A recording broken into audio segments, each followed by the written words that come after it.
আসসালামু আলাইকুম ওরহমতুল্লাহি ওবরাকাতুহু। প্রিয় দর্শক, আশা করি আল্লাহর অশেষ রহমত ও দয়ায় আপনারা সবাই ভালো আছেন।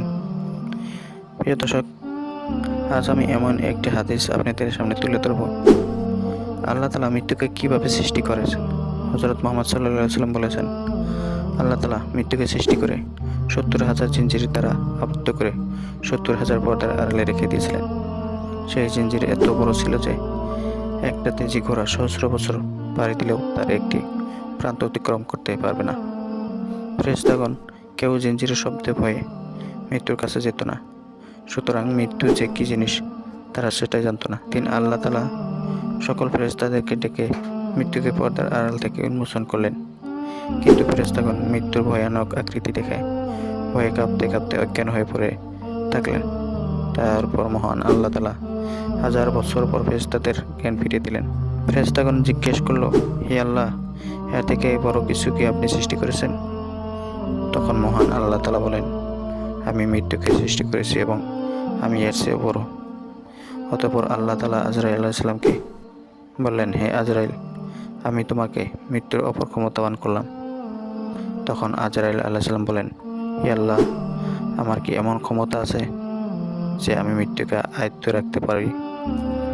তখন আল্লাহ তাআলা আজরাইল আলাইহিস সালামকে মৃত্যুর চেয়ে সহস্রগুণ শক্তি প্রদান করলেন। ফলে আজরাইল আলাইহিস সালাম মৃত্যুকে স্বীয় ডান হাতের মুঠোয় আবদ্ধ করে ফেললেন। আর তখন থেকে আজরাইল আলাইহিস সালাম তার নাম হলো মালাকুল মউত, অর্থাৎ মৃত্যুর অধিপতি। তারপর মালাকুল মউত আল্লাহর কাছে আবেদন করলেন, হে আল্লাহ, আপনি আমাকে যে ক্ষমতা দিয়েছেন তা আমি আসমান ও জমিনের সর্বত্র ঘোষণা করতে চাই। আল্লাহ তাআলা মালাকুল মউতকে অনুমতি দান করলে তিনি বজ্র নিনাদে তা ঘোষণা করলেন।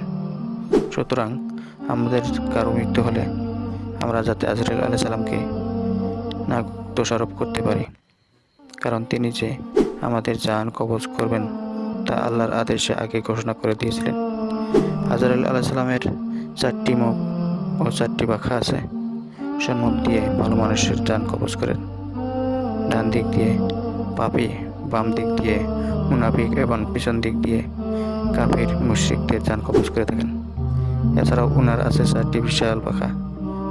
প্রত্যেক পাখার অসংখ্য পালক আছে, আর প্রত্যেক পালকে এই পৃথিবীতে যত মানুষ আসবে তাদের হাত মুখ গজায়, জান কবজ করার পর আবার তা বিলুপ্ত হয়ে যায়।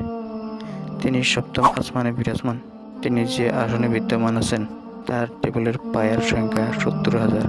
সপ্ত সমুদ্রের পানি উনার মাথায় ঢালা হলেও সেই পানির এক ফোঁটাও তার শরীরে দিয়ে বেয়ে মাটিতে পড়বে না।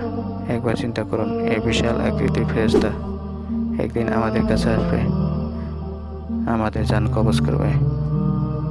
হে আল্লাহ, আমাদের সবাইকে হেদায়েত করুন, বেশি বেশি আমল করার তৌফিক দান করুন। আমিন।